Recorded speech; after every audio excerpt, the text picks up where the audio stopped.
Здраво, јас сум Мирјана Најчевска од Институтот за социолошки и политичко-правни истражувања.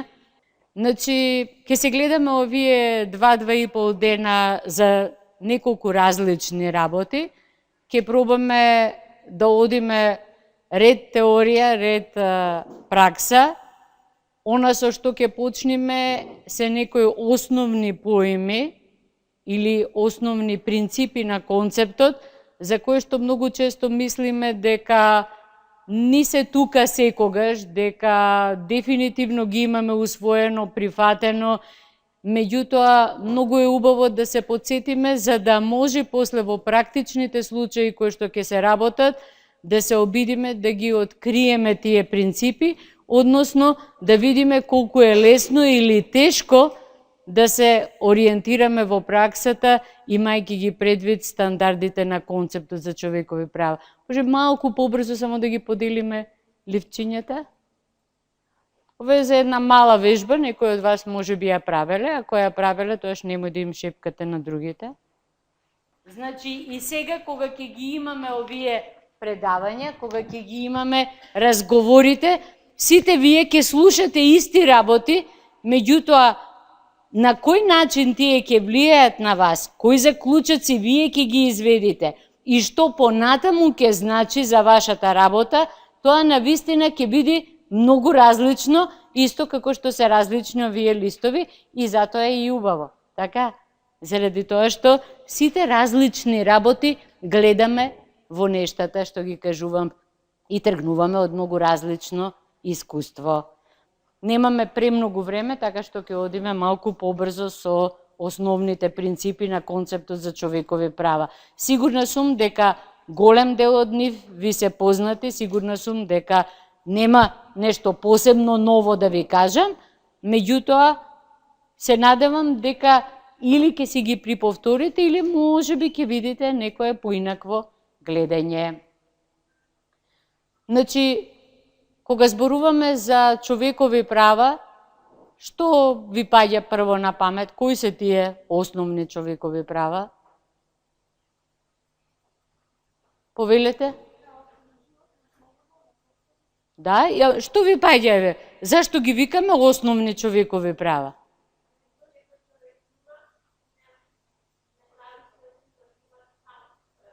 Добро. Друго што ви паѓа на памет? Како би ги дефинирале?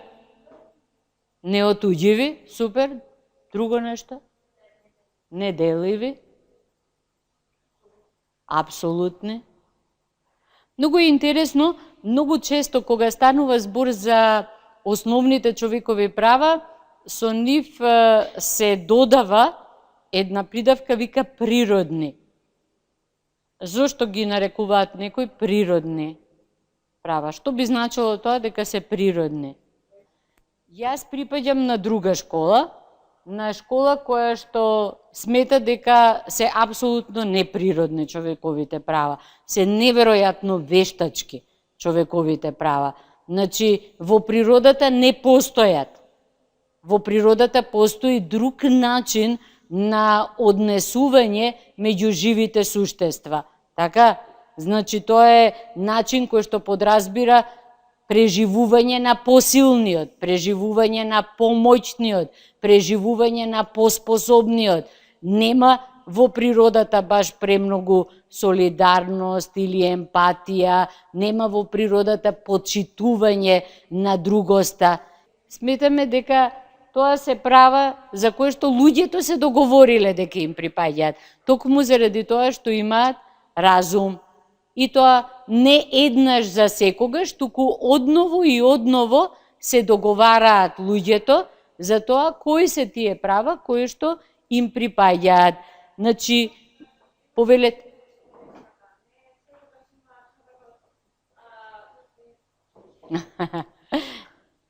Значи, според концептот за човекови права и слободи, човекот, секое човечко суштество има достоинство. Може да му биде ограничено, може да му биде оневозможено, може да биде спречен човекот да го манифестира, меѓутоа се раѓа како достоинствено човеково суштество, зашто така се договориле луѓето, не заради друго, за да можат да се препознаваат луѓето како различни од она што представува животински свет.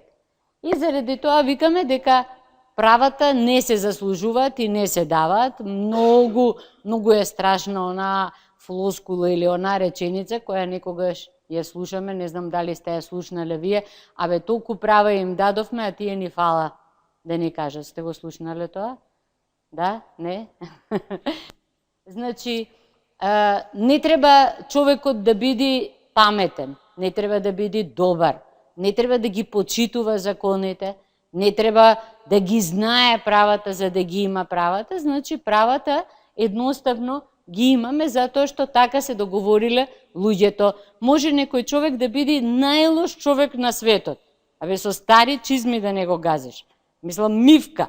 И пак ги има основните човекови права и слободи.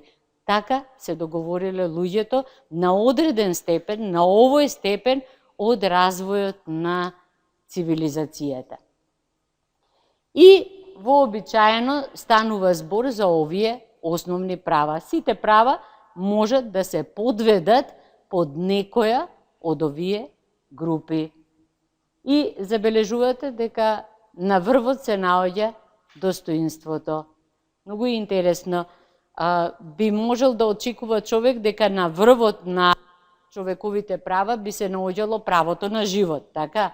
Меѓутоа, дури и универзалната декларација за човекови права не започнува со правото на живот, туку, напротив, започнува со достоинството. И вика, сите човечки суштества се раѓаат слободни и еднакви по достоинство и права. И се обдарени со разум. Предпоставуваме дека сите човечки суштества се обдарени со разум и совест и треба да се однесуваат еден кон друг во духот на општата човечка припадност. Значи се започнува со достоинството. Достоинството е во основата на концептот за човековите права.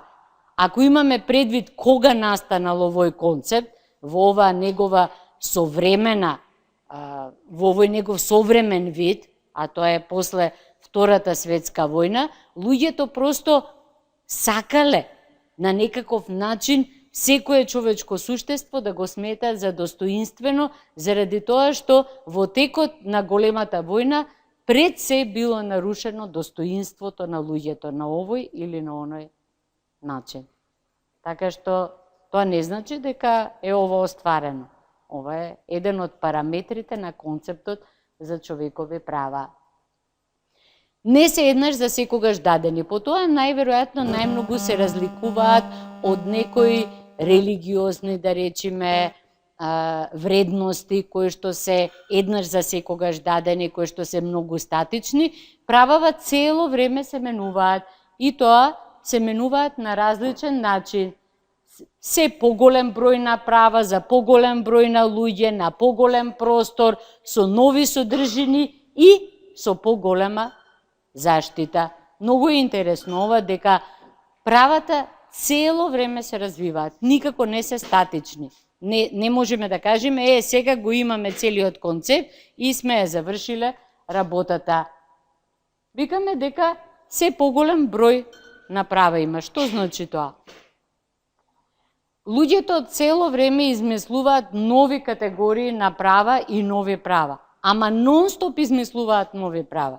Цело време се зголемува купот на права кои што луѓето сметаат дека им припаѓаат на сите луѓе само заради тоа што се луѓе.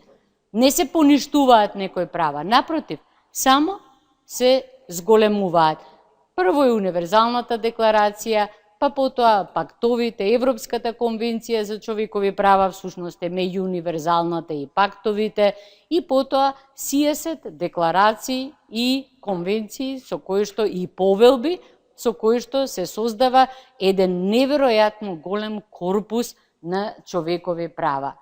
Меѓутоа, не само што се зголемува бројот на права, туку и постојните права се разгрануваат и се спецификуваат на соодветен начин. Да речеме, правото на изразување, така како што е дадено во универзалната декларација има една димензија, така како што е понатаму разработено во Европската конвенција, да речеме, добива веќе еден многу друг карактер, карактер на право кое што е многу препознатливо, кое што е поврзано со добивањето, давањето информации, со можноста за изразување на мислењето, кое што се линкува, се поврзува со здружувањето, со политичкото делување и слично, и се дадени ограничувањата на тоа право. Се поголем број луѓе ги имаат правата. Што значи тоа? Кои се тие категории на луѓе кои што ги добиле правата, еве, после донесувањето на Универзалната декларација за човекови права во 1948 година? Кои категории на луѓе ги немале истите права во моментот кога била изгласана Универзалната декларација? Жените ги имале истите права тогаш? Имале во сите држави право на глас, право да бидат бирани и да бираат? Знаете во која држава во Европа најдоцна добиле право на глас? Во 74-та година дури? Молам? Не? Во Швајцарија? А? Да? Кој друг ги немал? Молам? Дали децата имале права како возрастните во моментот кога е донесена Универзалната декларација? Бегалците, барателите на азил, хомосексуалците, луѓето со друга сексуална ориентација. Значи, сваќате, цело време се зголемува бројот на луѓе на кои што се однесува концептот за човекови права. И покрај тоа што во моментот на донесување на Универзалната декларација било кажано дека станува збор за универзални права, права кои што им припаѓаат на сите луѓе, всушност по тоа сите не се подразбирале сите луѓе. Многу подоцна почнале да стануваат сите. Поголем простор. Што значи тоа?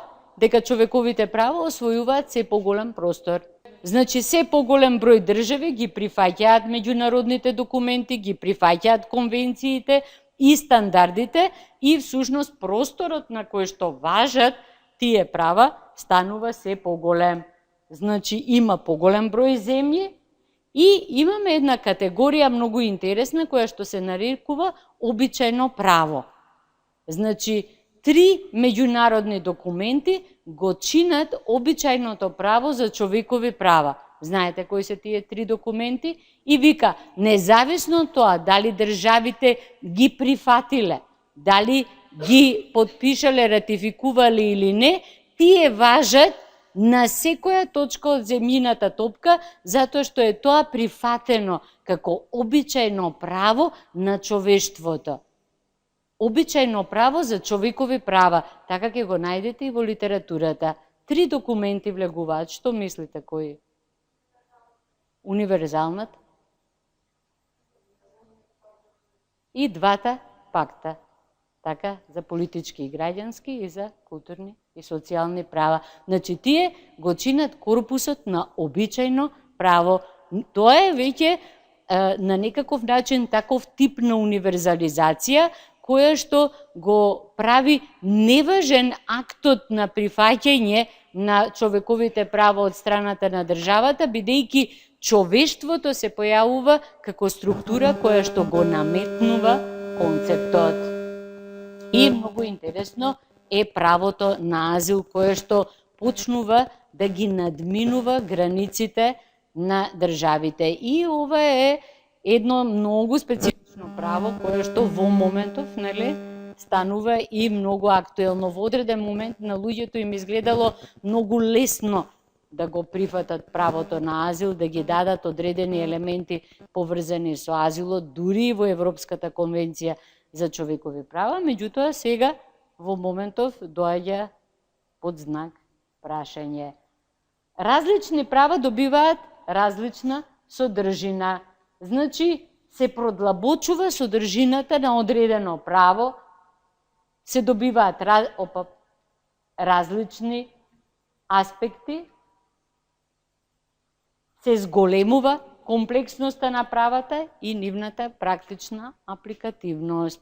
Што значи тоа? Дека, имаме едно право кое што постоело од почеток, меѓутоа сега има сосема друга содржина, друго значење. Да речеме, многу е интересно правото на живот во Европската конвенција за човекови права, како се менувало.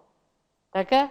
Правото на живот е доста комплексно право според мене, кој што ја опфаќа и материјалната и процесната област. Материјалната е самото право, правото на живот да биде заштитено, а процесната област е државата да спроведе истрага доколку е повредено тоа право. Супер. Ефикасна Супер. да не биде повредено самото право. Фактички, доколку не е спроведена таа ефикасна истрага, има повреда на член 2 од Европската конвенција.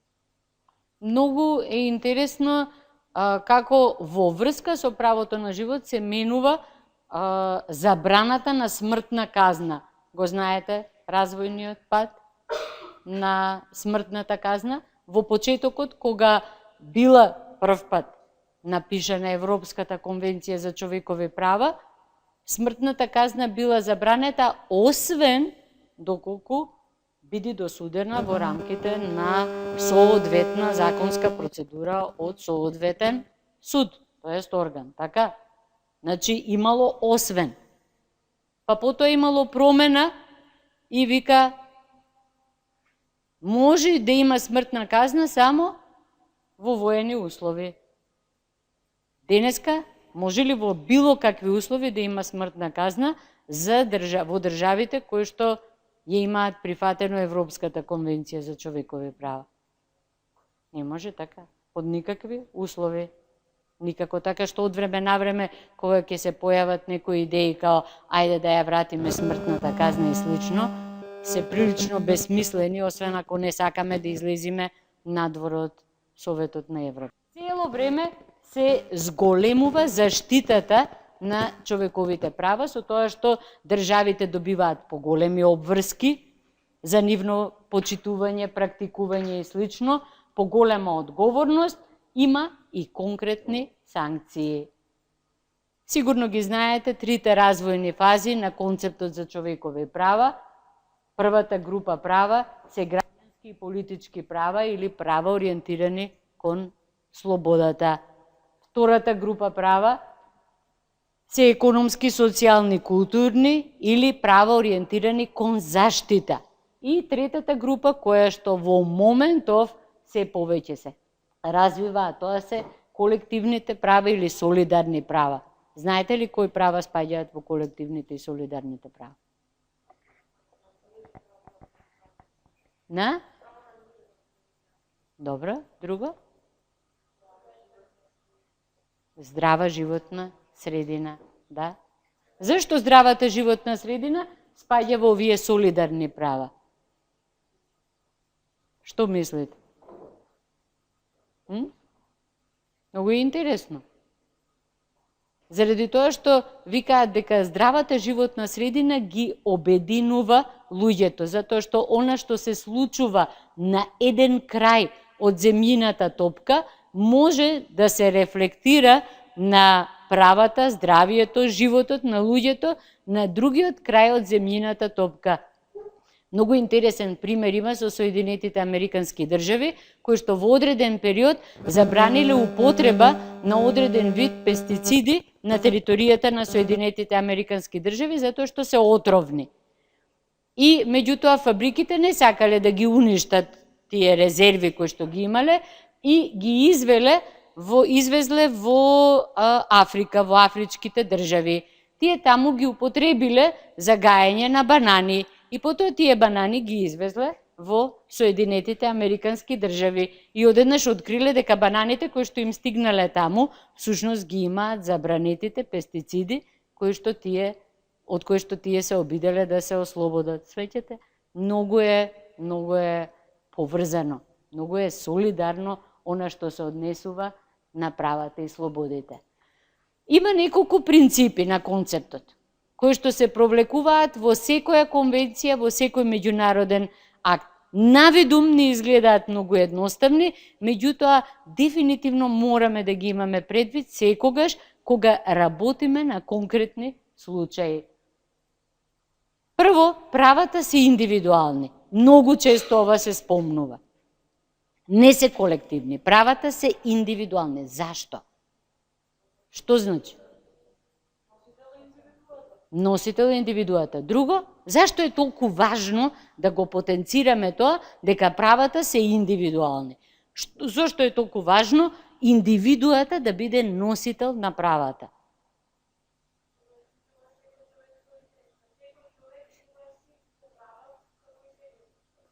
Супер, секој човек се заштитува поединечно. Многу е интересна оваа индивидуална перспектива на правата. Некогаш дури дел од бранителите на човекови права сметаат дека воопшто и не постојат колективни права, туку постојат права кои што колективно се практикуваат. Да речеме, правото на здружување е индивидуално право кое што припаѓа на секоја единка, меѓутоа, нели, бесмислено е сам со себе да се дружиш, па можеш да се здружиш со другите, значи го практикуваш заедно со другите. Многу е важен овој аспект, заради тоа што се тргнува од централното место на индивидуата. Секоја индивидуа е важна. Секоја индивидуа е единствена, неповторлива, еднаш дадена, таква каква што е, никогаш повеќе нема да има таква индивидуа. На тој начин индивидуата се става во централно место. Не етничка група, не социјална група, не религиска група, не државата, туку индивидуата. Индивидуата е најважна во концептот за човекови права и слободи. Не постои патриотизам во концептот за човекови права и слободи. Значи, тој смета дека мене ми е важна индивидуата. На тој начин, индивидуата може да се спротистави. Значи, преку индивидуалноста на правата на индивидуата и е дадено право да се спротистави на групата на која што припаѓа, на државата, на властодржецот, на религиозната група, на етничката група. Многу е интересно да речеме Рамковната конвенција за правата на националните малцинства е една од ретките конвенции кај што е потенцирано тоа.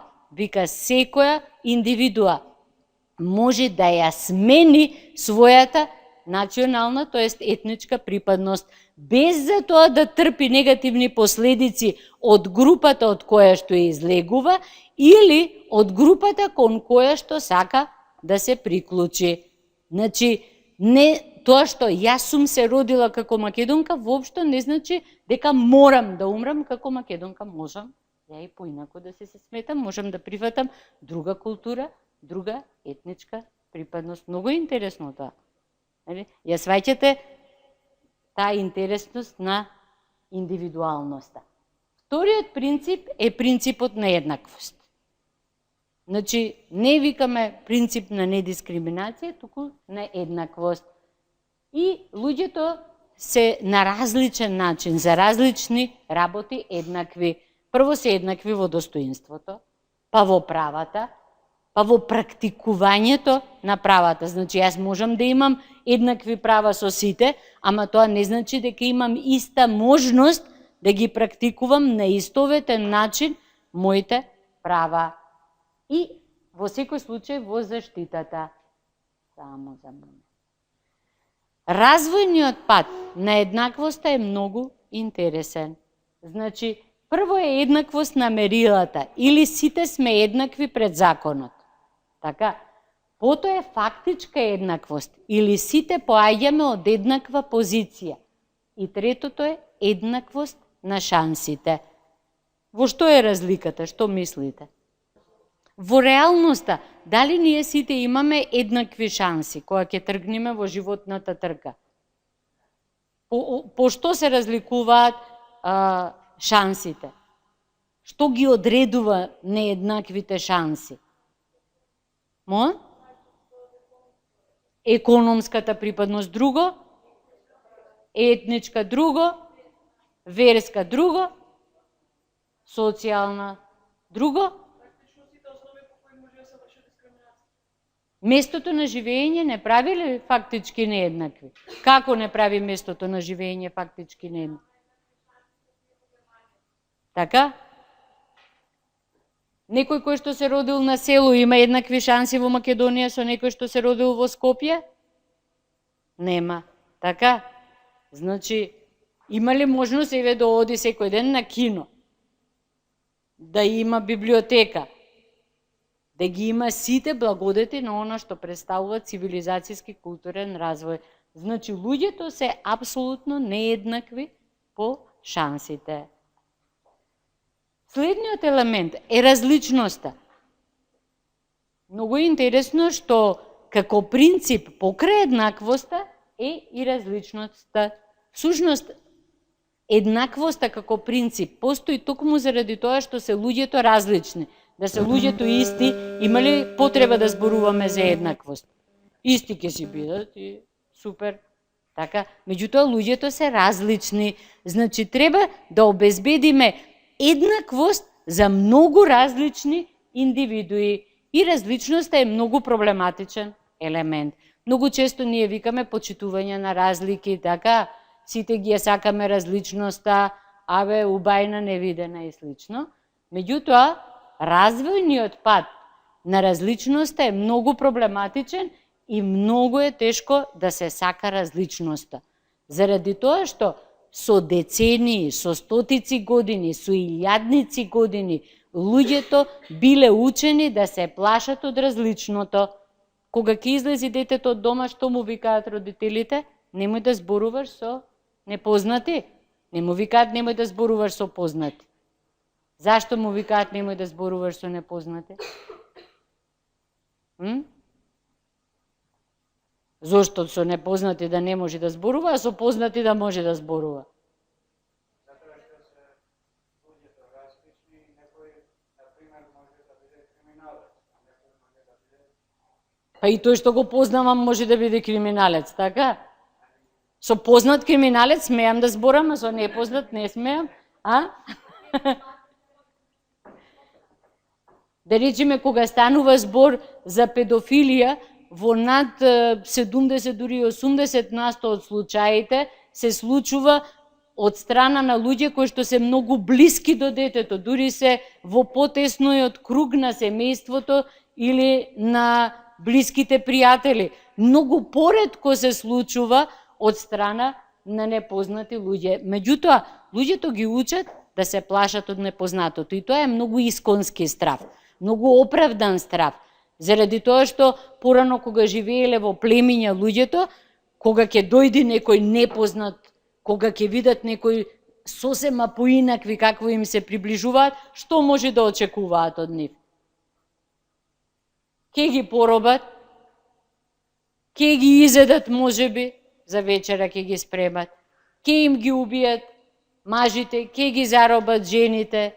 Значи, се што е непознато и вика ги гледаш, абе ти уби го, па после ќе разговараме. И заради тоа многу време им требало на луѓето додека да почнат да ги толерираат разликите.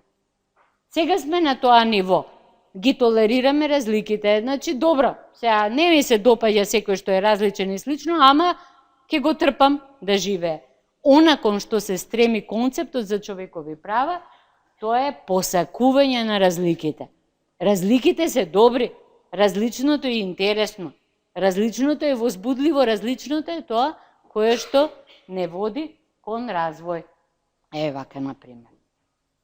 Не сум сигурна дали сум кравата или делфинот, ама дефинитивно едно од тие двете. Следниот принцип е слободата. Ја бидејќи припаѓам на хипи генерацијата, така ми изгледаш ова. Соодветно, значи слободата е дел од правата. Слободата е многу проблематичен принцип. Значи неверојатно еден од најпроблематичните принципи. Викаме човекот е слободен. Што значи кога ќе кажеме дека човекот е слободен? Така? Слободен што? Така? Добро. Многу добро, апсолутно. Значи, многу е интересна слободата.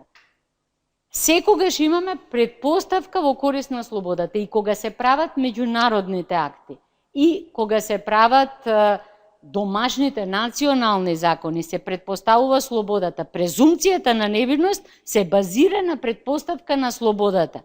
Значи, предпоставуваме нешто. Човекот прво треба да биде слободен и допуштено е се што со закон не е забрането. Дали е тоа лесно во пракса да се спроведе? Кај нас вака ќе поидите на некој шалтер и ќе прочитаат таму и ќе тоа не го пишува во закон. Не можеме да го направиме. Дали е забрането тоа? Не го пишува. Ама дали негдека пишува дека е забрането? Се извинувам, не го пишува. Штом не го пишува, не може. Значи, многу интересен пристап. Слободата ја одредува повторно позицијата на човекот во општеството. Човекот има право слободно да зборува, слободно да мисли, слободно да не се согласува со нешто, слободно да прави се она кое што не ги нарушува правата на другите. Значи, границата на слободата на секое човечко суштество е слободата на другиот. Имам слобода да се движам, така? Ама се додека не јас газнам, не е кога јас газнам. Не можам да кажам, ја супер слободно си се движам. Слободата е поврзана со два вида. Едната е пасивна слобода или некогаш ја викаат негативна слобода. Што значи, кога ќе кажеме пасивна или негативна слобода? Многу е важно оваа сега во моментов, пасивна или негативна слобода.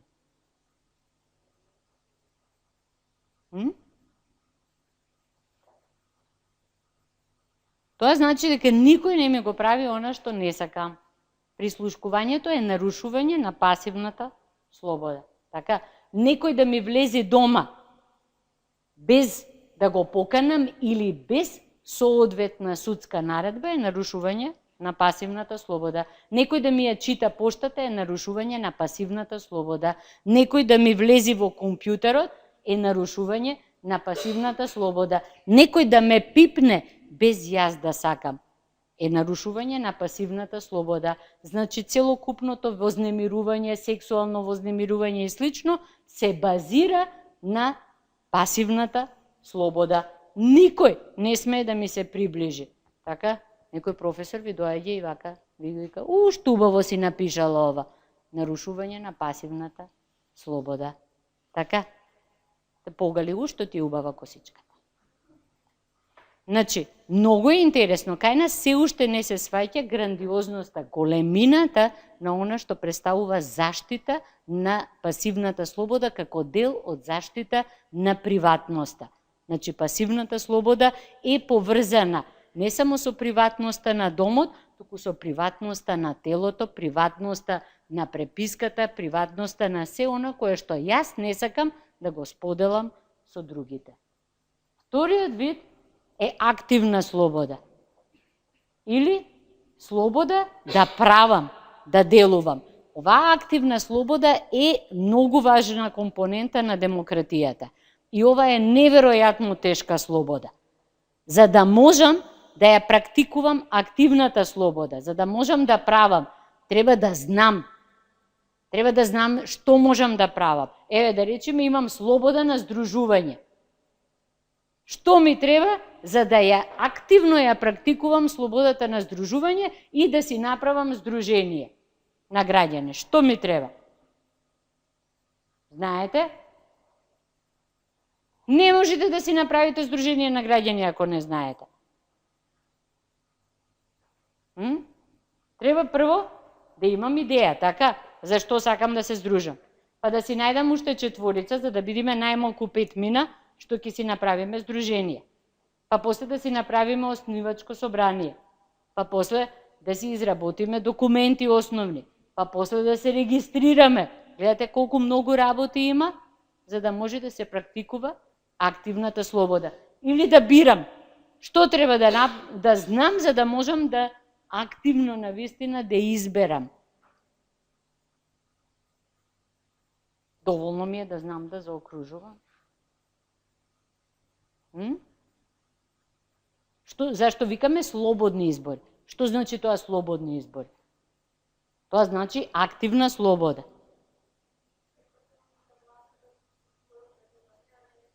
Ама значи треба да има убедување. Тоа многу лесно го кажуваме. Секој да гласа според убедување. За да има убедување, што треба? Треба да има информација, така? Треба да знам за што гласам, за да можам да изградам убедување. Треба да имам знаење, треба да имам елементарна основа, да ги разберам работите, за да можам слободно да гласам.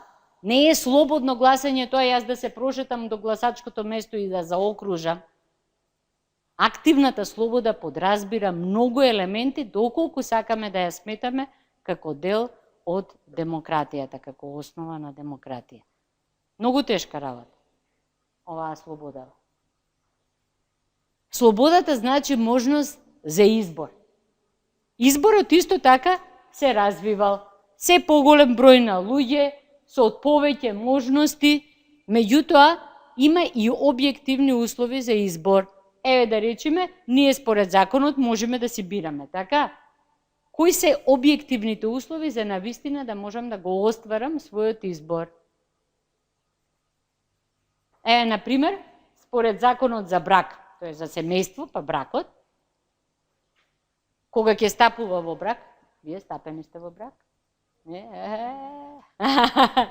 И таму, кога ќе дојдете пред матичарот, ви кажуваат, и значи имате вие можност да бирате, дали да си го задржите своето презиме, дали да го земите презимето на другиот сопружник, дали на вашето презиме да го додадете неговото презиме, дали на неговото презиме да го додадете вашето презиме, дали да си ги размените презимињата, дали нешто сосема ново да се измислите и што се случува кај нас со оваа можност за избор? Зошто? Мажите имаат поубави презимиња од жените? Не? Многу е интересно тоа, така? Значи, постои можноста за избор. Дадена е. Постои во законите, арно ама обкружувањето го детерминира она што представува наше решение, наш избор. Дали сме слободни при изборот? Не сме слободни. Така? Така во Штип една невеста решила во последен момент да си го задржи презимето, свекрвата срцев напад, свекорот се разгоропадил, свадбата се растурила. Такви се Штипјани. Некогаш за да се оствари изборот треба да постојат средства, меѓутоа има и субјективни елементи. Треба да знам, да сакам да бирам и многу често економската зависност е она која што не прави неслободни, односно не можеме да го направиме нашиот избор. И доаѓаме до универзалноста на концептот. Рековте дека се правата универзални, така? Што значи тоа дека се универзални? За сите. Друго што значи? Насекаде? Во секое време? Но супер. Значи, има 4С, тоа не се оние српските 4С, туку секому, секогаш, секаде, сите права. Значи, сите човекови права за сите, тоа е универзалноста. И заради тоа меѓународните документи, доколку ги читаме, ќе видиме дека имаат секој и никој, вообичаено.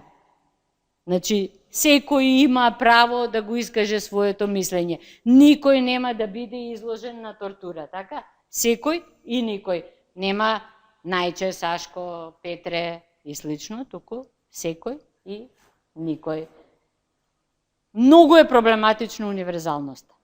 Вака, ако си погледнете внатре во себе, ама искрено убаво да си погледнете, кај секој човек постои освен. Значи, сите луѓе освен. Така? Имате, си го најдовте своето освен? Не, нема освен. Секогаш има освен. Само треба доволно длабоко да погледнете. Многу е интересно. Да речеме, еве, за некои луѓе, освен се однесува, освен за педофилите. Бе, мислам, се, ама не може сега исти права да имаат. Така, или освен за терористите. Се, ама 20 луѓе ги убил.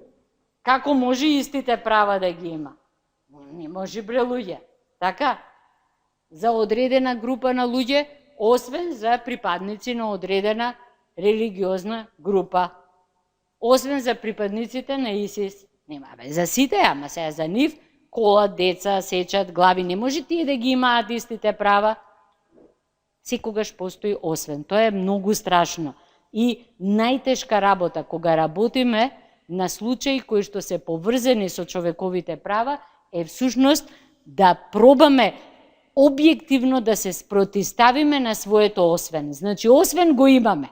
Не може да го немаме. Само мораме да го најдеме и да се спротиставиме.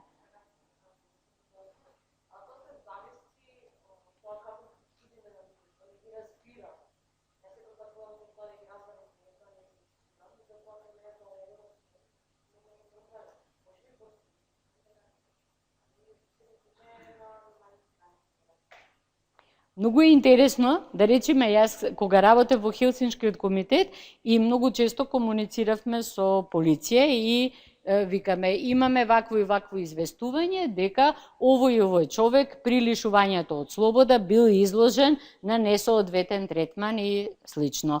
И си добиваме ферманеден одговор од полицијата. Не е точно, тој се лизнал по скалите, се удрил на парното и слично, многу парна имаат таму во полициските станици. Меѓутоа, она што беше интересно, скоро секогаш на крајот од дописите имаше еден пасус во кој што се викаше: би сакале да имате предвид дека станува збор за прекршител на законот, долгогодишен наркоман, осудуван, веќе крадец, ваков. И сега го гледаме и си викаш, значи, тоа е за нив освен. Значи, не смее да биде некој тепан, мачен и слично, освен ако не е долгогодишен наркоман. Така, ако го протолкуваме.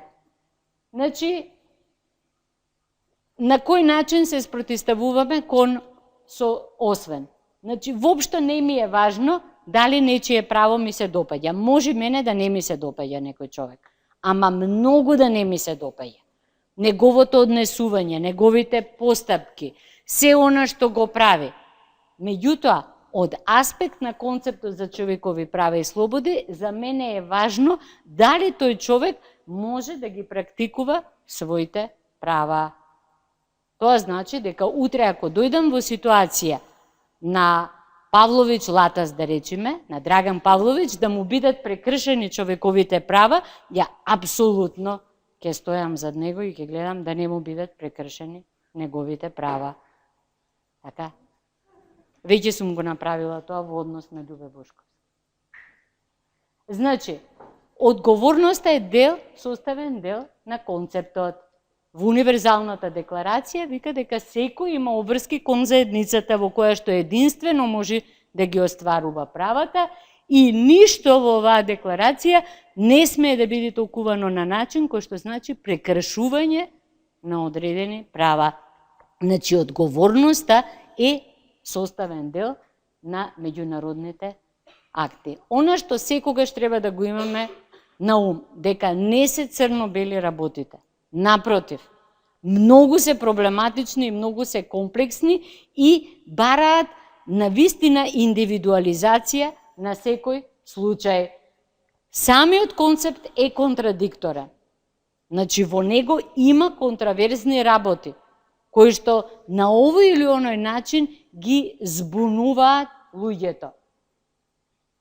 Некогаш ќе бидеме пресилени да ги рангираме правата и покрај тоа што викаме секому секогаш сите, така, права, и посебно има ситуации кога има конфликт на правата. Можете да се замислите такви ситуации?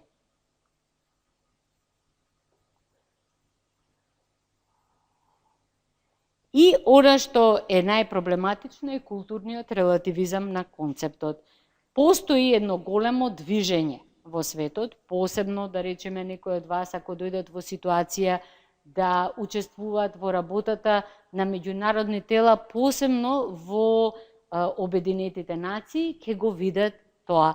Имено, голем дел од африканските, азиските и јужноамериканските држави и луѓето кои што доаѓаат од таму сметаат дека концептот за човекови права и слободи всушност им е наметнат, заради тоа што во моментот кога бил граден, е граден од западната хемисфера, тоест од Европа и од Соединетите Американски држави.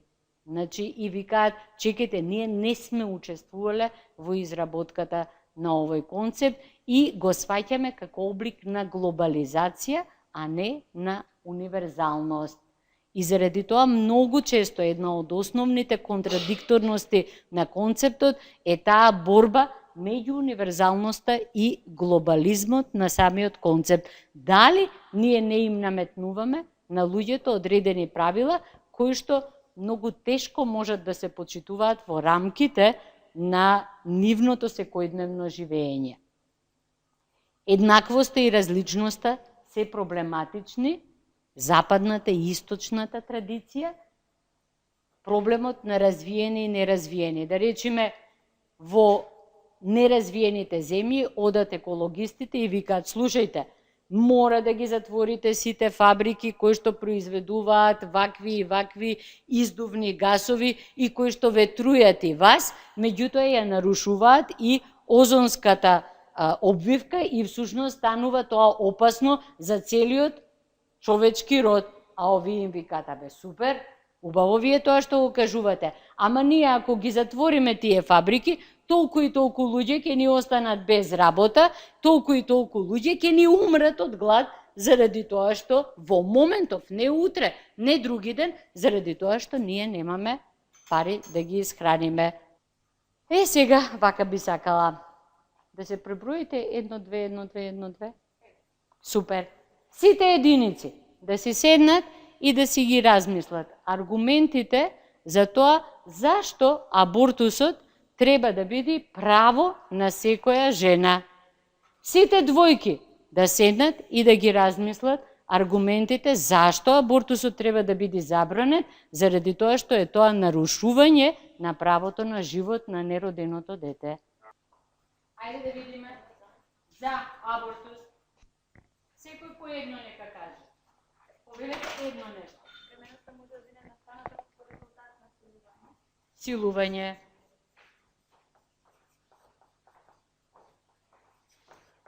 Друго, за абортус, планирање. За абортус, поради економски проблеми, лично право, здравје, а и убавина, услови на живење, социјални причини, а посебно ако е сама жена, неоформен живот. Океј, ајде да видиме против абортусот. Апсолутно е правото на живот. Макар и на клетките. Повелете? Значи, решение за некого друг. Навлегуваме во просторот на другиот. Кривично дело. Создавање на семејство. Чедоморство.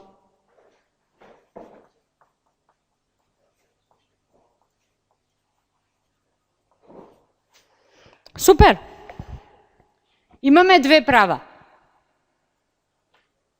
Што и да зборуваме за абортусот, значи станува збор за судир меѓу две права. Правото на живот и правото на определување. Значи имаме две права на две човечки суштества. Зашто во моментов на овој степен од развој, луѓето се договориле дека правото за абортус е над правото на живот на ембрионот. Зошто на овој степен од развој едното право превагнало над другото право? Добро. Зашто? Зашто рекле дека мора во моментов на овој степен од развој цивилизацијско достигнување е правото на абортус, а не е цивилизацијско достигнување заштитата на ембрионот. Многу е интересно, всушност се смешува овдека едно трето право. Правото на еднаквост, односно недискриминација. Во моментот постои признаена, ефективна, повеќе 1000 годишна дискриминација меѓу жената и мажот, односно дискриминација на жената во однос на мажот. Всушност, се тргнува меѓу оние кои што го создаваат концептот за човекови права и слободи, се тргнува од позицијата на жената.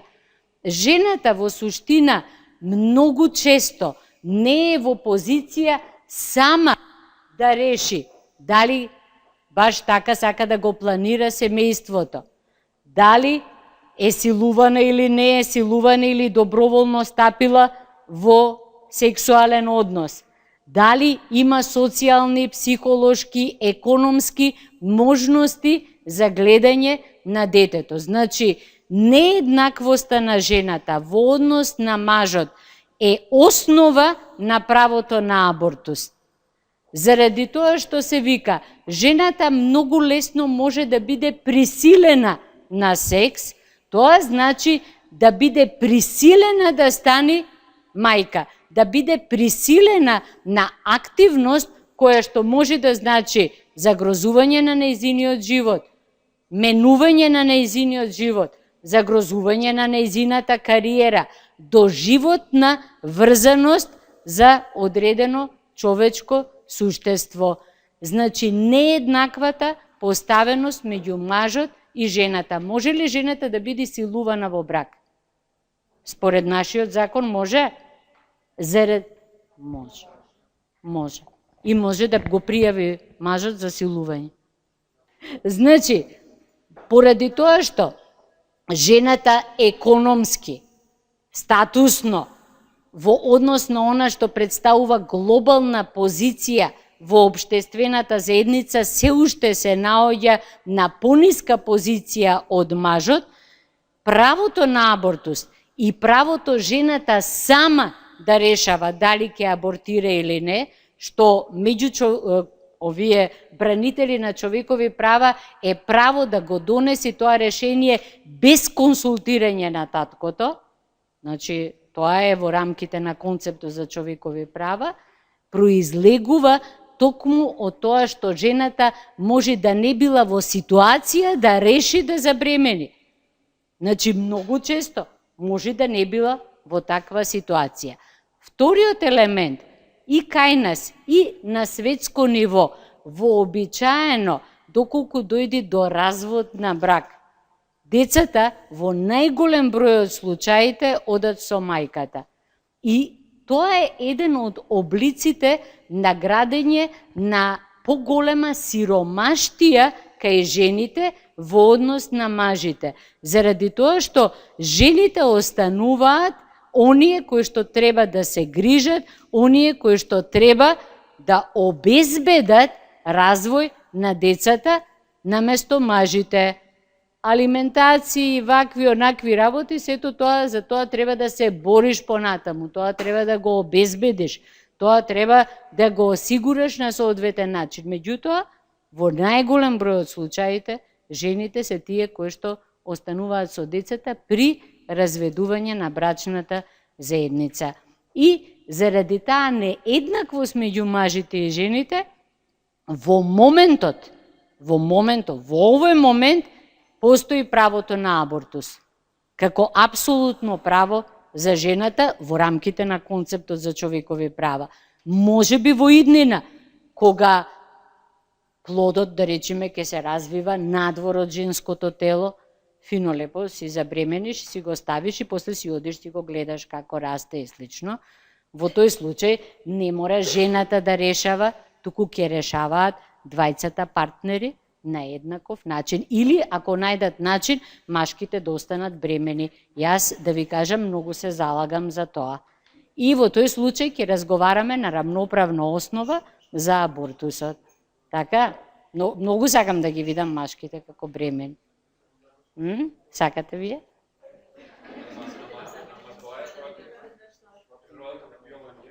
Така? Многу работи се против природата на биологијата. По природата на биологијата, јас во моментов не би можела да гледам. Ни да читам, ни ништо да правам, па ми ставиле на очари и можам тоа да го правам. Апсолутно спротивно на биологијата. Што да ви кажам? По природата на биологијата, едно од моите деца требало да биде мртво затоа што имало голема алергија. Спротивно на природата, неа жива, голема, весела, среќна и слично. Значи, човекот прави многу работи спротивно на природата. Така? И јас сум затоа многу навивам за мажите да бидат. Благодарам многу со ова, јас би завршила. Овде се надевам дека не ви истоштив многу и ќе имате сили и за втората сесија, после кафе едно добро.